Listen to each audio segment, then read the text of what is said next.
Hello and welcome back to Graff Woodshop. My name is Josh Graff, and today we're going to be making this bench right here. So, we're going to be making this thing out of 5 8-foot long 2x4s, and we're going to be staining it a nice gray color because gray is kind of what's in right now. So, that's what we're doing.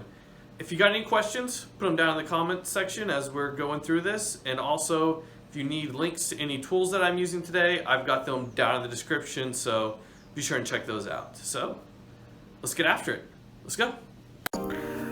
Here I am taking each of my boards and I am going to first run them through the joiner to clean up the face, and I'm also cleaning up the edge and joining it up so that these are going to line up nice and smooth. This is a joiner that my buddy left at my place, so we're using it today, but it won't be showing up in future videos unless he forgets to pick it up. So if you don't have a joiner, you can use your table saw to joint these. If you're interested in learning how to do that, let me know and I'll make a video on that.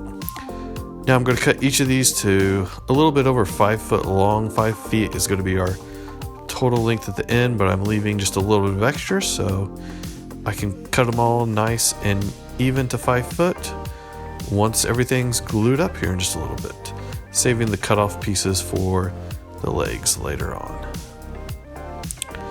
Now I'm running them through the table saw, getting them to 3 inches because I want this final width of my bench to be 15 inches.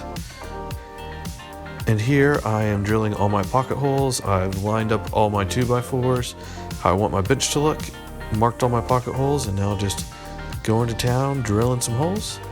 If you are in need of a pocket hole jig, I do have a link to this one down in the description below.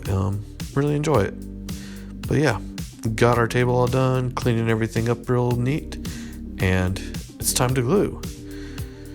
Once again, make sure you know exactly how you want your bench to look. Do a little bit of planning as you're putting these boards. Putting a strip of glue down each side. Go to clamp everything up nice and tight and add my pocket holes in. Also adding some little boards to the end of these that I am clamping on just to help keep everything nice and straight as I'm driving all my pocket holes in. But yeah, everything's good. Next day, we're taking all the clamps off, cleaning everything up. This hand plane right here, I picked this up off of Amazon. It's the cheapest plane I actually had on there, and all in all, it did a lot better than I was expecting. Not that great, but needs a little bit of work on that hand plane, but did some work. After that, we are doing lots and lots of sanding. First with the belt sander, then with the orbital sander, tons and tons of sanding, way more than you guys are seeing here. But yeah, oh look, more sanding, who would have thought? Anyways, let's get on with it. Now I'm filling in all the knot holes with a little bit of wood filler, just making sure that they're all filled in good before I do my final bit of sanding. Here we go, cleaning up all the knot holes, getting all that excess glue off, all that wood filler off, and making sure everything is nice and smooth and ready to go. Now I'm going to trim up the ends of these. I've just taken a little level I have and I am clamping it to both sides to use as a straight edge to cut both of these ends off nice and neat and square right at 5 foot long.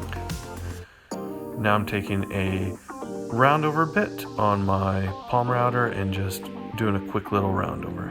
And here is those wood shavings we made earlier. Now we are making the legs of this thing. I've taken the miter saw, gone over to 10 degrees, and I'm cutting both the tops and bottoms at 10 degrees. These legs are coming out to about 14 inches long, and of course they need sanded as well. 10 degree angles, top and bottom, 14 inches long. It's going to give us the bench that we are looking for here today. I'm also going to drill 2 pocket holes in the bottom of each of these to attach them to my bench. And we're getting close. It's almost time for finishing. Everybody's favorite part, just a few more pocket hole screws, and we're going to be there. If you guys have any questions at all, be sure to leave them in the comment section down below. And now it is finally finishing time. I'm first starting with a pre-stain conditioner. This just helps everything come out a lot clearer and less blotchy overall. So coating the top and bottom. For this gray, I'm actually doing two different grays, starting with a slate gray first. The slate gray I'm not leaving on very long, I'm wiping it off pretty quick. And then I'm coming back with a classic gray, just to give it the more the gray look that I'm looking for here. Letting it set quite a while, and then we're gonna wipe it off and see if it gives us the look we're looking for. Right here it's not quite as dark of a gray as I'm wanting, so I'm gonna put some more back on, let it set a little bit. And here's finally our final wipe off. I'm much happier with this. Also, we didn't get it on film, but I am going to put a coat of polyurethane on this as well. All right, our bench is all finished up now. Pretty good project, worked out, used a lot of pocket holes. That gray stain turned out pretty nicely. That gray stain can always be kind of weird doing a gray stain. How much gray is too much gray? That's the question. But anyways, happy with the way it turned out. Both of them are all finished up now. So go build your own now. If you guys got any questions, be sure and leave them in the comment section below. Be sure and like and subscribe. And check out the description box down below if you're in need of anything that I used today. But yeah, thanks for joining me, and I'll see you guys next time. Goodbye.